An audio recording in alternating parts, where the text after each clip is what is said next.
Hi everybody, I'm AG and let's continue talking about set relations. In an A-on-A relation, if each element is related to itself, like in this one, then it is a reflexive relation, otherwise it's not reflexive.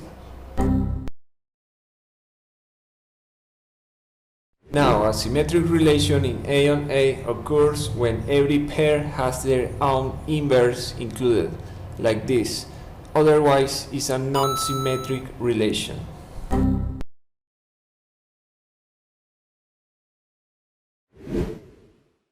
Composite relation is formed by two separate relations and the link pair. If this structure is in the set for every pair, then we have a transitive relation. Otherwise, it's not transitive.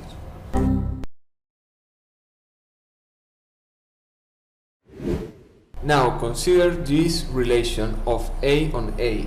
In this case, it's not reflexive, symmetric or transitive. So what does this relation need to be reflexive, symmetric or transitive? Yes, it needs a closure. And the union of the relation with its closure results in the matching condition. That's all about closures.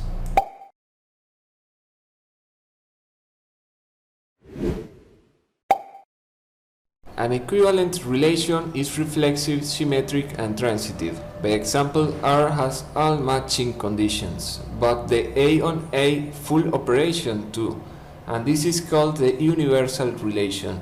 In this case is A to the 2, because multiplying with itself.